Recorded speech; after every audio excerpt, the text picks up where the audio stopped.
একটি শহরের রেলওয়ে স্টেশনে একটি ভিখারি থাকত। সেখানে আসা যাওয়া করা রেলগাড়িতে বসে থাকা যাত্রীদের থেকে ভিক্ষা মেঙে নিজের পেট ভরত। একদিন যখন সে ভিক্ষা চাইছিল, তখন স্যুট বুট পরা এক লম্বা ব্যক্তিকে সে দেখল।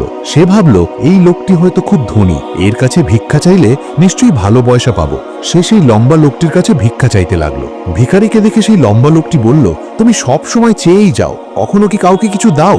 ভিখারি বলল, সাহেব, আমি তো ভিখারি, সব সময় লোকের কাছে চাইতেই থাকি। আমার কি এমন অকাত আছে যে কাউকে কিছু দিতে পারি? লম্বা লোকটি বলল, যখন কাউকে কিছু দিতে পারো না, তখন তোমার চাওয়ারও কোনো অধিকার নেই। আমি একজন ব্যবসায়ী আর লেনদেনেই বিশ্বাস করি। যদি তোমার কাছে আমাকে দেওয়ার মতো কিছু থাকে, তবেই আমি তার বদলে তোমাকে কিছু দিতে পারি। এটুকু বলার পর সেই লম্বা লোকটি ট্রেনে উঠে চলে গেল।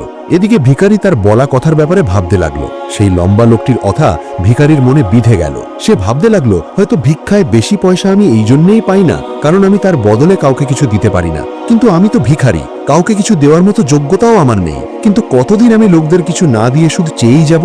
অনেক ভাবনার পর ভিখারি সিদ্ধান্ত নিল যে এবার থেকে যেই তাকে ভিক্ষা দেবে, তার বদলে সেও সেই ব্যক্তিকে অবশ্যই কিছু দেবে। কিন্তু এখন তার মাথায় প্রশ্ন ঘুরতে লাগলো যে সে নিজে ভিখারি হয়ে ভিক্ষার বদলে অন্যদের কি বা দিতে পারে। এই কথা ভাবতে ভাবতে দুদিন কেটে গেল, কিন্তু সে তার প্রশ্নের কোনো উত্তর পেল না। তৃতীয় দিন যখন সে স্টেশনের পাশে বসেছিল, তখন তার নজর গেল কিছু ফুলের ওপর, যেগুলো স্টেশনের পাশের গাছগুলোতে ফুটছিল। সে ভাবল, কেননা আমি মানুষকে ভিক্ষার বদলে কিছু ফুল দিয়ে দিই। তার এই ভাবনাটি ভালো লাগলো, আর সে সেখান থেকে কিছু ফুল তুলে নিল। এবার সে ট্রেনে ভিক্ষা চাইতে গেল। এখন যখনই কেউ তাকে ভিক্ষা দিত, তার বদলে সে ভিক্ষাদাতাকে কিছু ফুল দিয়ে দিত। সেই ফুলগুলো পেয়ে মানুষ খুশি হয়ে নিজেদের কাছে রেখে দিত। এখন ভিখারি রোজ ফুল তুলত আর ভিক্ষার বদলে সেই ফুল মানুষের মধ্যে বিলিয়ে দিত। কিছুদিনের মধ্যেই সে অনুভব করলো যে এখন তাকে অনেক বেশি মানুষ ভিক্ষা দিচ্ছে। সে স্টেশনের পাশের সব ফুল তুলে নিয়ে আসতো। যতক্ষণ তার কাছে ফুল থাকতো, ততক্ষণ অনেক মানুষ তাকে ভিক্ষা দিত। কিন্তু যখন ফুল বিলোতে বিলোতে শেষ হয়ে যেত, তখন সে আর ভিক্ষা পেত না। এখন রোজ এমনই চলতে লাগলো। একদিন যখন সে ভিক্ষা চাইছিল, তখন দেখলো সেই লম্বা লোকটি ট্রেনে বসে আছে, যার কারণে সে ভিক্ষার বদলে ফুল দেওয়ার প্রেরণা পেয়েছিল। সে তৎক্ষণাৎ সেই লোকটির কাছে পৌঁছলো আর ভিক্ষা চেয়ে বলল, আজ আমার কাছে আপনাকে দেওয়ার মতো কিছু ফুল আছে, আপনি আমাকে ভিক্ষা দিন, তবে বদলে আমি আপনাকে কিছু ফুল দেব। সেই লম্বা লোকটি তাকে ভিক্ষা হিসেবে কিছু পয়সা দিল, আর ভিখারি কিছু ফুল তাকে দিয়ে দিল। সেই লম্বা লোকটির কথাটি খুব ভালো লাগলো। সে বলল, বাহ, কি কথা, আজ তুমিও আমার মতো একজন ব্যবসায়ী হয়ে গেছো।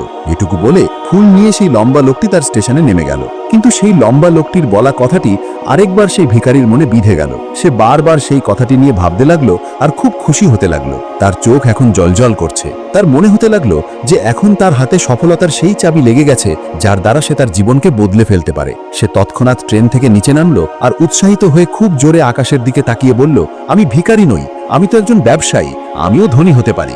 লোকেরা তাকে দেখে ভাবলো হয়তো এই ভিখারিটা পাগল হয়ে গেছে। আর পরের দিন থেকে সেই ভিখারিকে সেই স্টেশনে আর কখনো দেখা গেল না। কিন্তু 6 মাস পর এই স্টেশনেই দুজন স্যুট বুট পরা ব্যক্তি যাত্রা করছিলেন।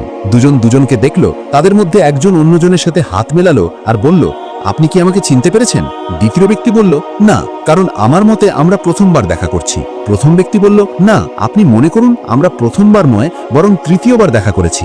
দ্বিতীয় ব্যক্তি বলল, আমার মনে পড়ছে না, আমরা আগে দুবার কবে দেখা করেছি। এখন প্রথম ব্যক্তি হাসলো আর বলল, আমরা আগেও দুবার এই ট্রেনেই দেখা করেছি। আমি সেই ভিখারি যাকে আপনি প্রথম দেখায় বলেছিলেন যে আমার জীবনে কি করা উচিত, আর দ্বিতীয় দেখায় বলেছিলেন যে আমি বাস্তবে কে। দ্বিতীয় ব্যক্তি হাসলো আর অবাক হয়ে বলল, ও, মনে পড়েছে, তুমি সেই ভিখারি যাকে আমি একবার ভিক্ষা দিতে মানা করেছিলাম আর দ্বিতীয়বার তোমার কাছে কিছু ফুল কিনেছিলাম। কিন্তু আজ তুমি এই স্যুট বুটে কোথায় যাচ্ছ আর আজকাল কি করছো? তখন প্রথম ব্যক্তি বলল, হ্যাঁ, আমি সেই ভিখারি, কিন্তু আজ আমি ফুলের একজন খুব বড় ব্যবসায়ী আর এই ব্যবসার কাজেই অন্য শহরে যাচ্ছি। কিছুক্ষণ থেমে আবার বলল, আপনি আমাকে প্রথম দেখায় প্রকৃতির সেই নিয়ম বলেছিলেন, যা অনুসারে আমরা তখনই কিছু পাই যখন আমরা কিছু দিই। লেনদেনের এই নিয়ম বাস্তবে কাজ করে, আমি এটা খুব ভালোভাবে অনুভব করেছি। কিন্তু আমি নিজেকে সবসময় ভিখারিই ভাবতাম, এর উপরে কখনো ভাবিনি। আর যখন আপনার সাথে আমার দ্বিতীয় দেখা হলো, তখন আপনি আমাকে বললেন যে আমি একজন ব্যবসায়ী হয়ে গেছি। এখন আমি বুঝতে পেরেছি যে আমি বাস্তবে ভিখারি নই, বরং ব্যবসায়ী হয়ে গেছি। আমি বুঝতে পেরেছি যে লোকেরা আমাকে এত ভিক্ষা কেন দিচ্ছে, কারণ তারা আমাকে ভিক্ষা দিচ্ছিল না, বরং সেই ফুলগুলোর মূল্য চোকাচ্ছিল। সবাই আমার ফুল কিনছিল, কারণ এত সস্তা ফুল তারা কোথায় পেত। আমি লোকের চোখে একজন ছোট ব্যবসায়ী ছিলাম, কিন্তু নিজের চোখে আমি ভিখারিই ছিলাম। আপনার বলার পর আমি বুঝতে পারলাম যে আমি একজন ছোট ব্যবসায়ী। আমি ট্রেনে ফুল বিলি করে যে পয়সা জমিয়েছিলাম, তা দিয়ে অনেক ফুল কিনলাম আর ফুলের ব্যবসায়ী হয়ে গেলাম। এখানে লোকেরা ফুল খুব পছন্দ করে, আর তাদের এই পছন্দই আজ আমাকে ফুলের বড় ব্যবসায়ী বানিয়ে দিয়েছে। দুজন ব্যবসায়ী এখন খুশি ছিল, আর স্টেশন আসার পর একসাথে নামলো আর নিজেদের ব্যবসার কথা বলতে বলতে এগিয়ে গেল। বন্ধুরা, এই গল্প থেকে আমাদের অনেক কিছু শেখার আছে। গল্পের লম্বা ব্যবসায়ী গিভ অ্যান্ড টেক নিয়মটি খুব ভালোভাবে জানত। পৃথিবীর সব বড় ব্যবসায়ী এই জীবনের নিয়মকে ব্যবহার করেই সফল হয়েছেন। এই ফর্মুলাটি সে ভিখারিকেও বলেছিল। ভিখারি এই প্রাকৃতিক নিয়মকে আপন করে নিয়েছিল, আর এর প্রভাব তার জীবনে স্পষ্ট দেখা যাচ্ছে। সে তার চিন্তাধারা বদলেছে আর তার জীবন বদলে গেছে। এই গল্প আমাদের বলে যে আমরা যদি নিজের চিন্তাধারা বদলে ফেলি তবে কিছুই হাসিল করা সম্ভব। যদি আমরা নিজেকে ছোট ভাবতে থাকি তবে আমরা সবসময় ছোটই হয়ে থাকব। বড় হওয়ার জন্যে আমাদের নিজের চিন্তাধারা বদলাতে হবে আর নিজের সম্পর্কে বড় ভাবতে হবে।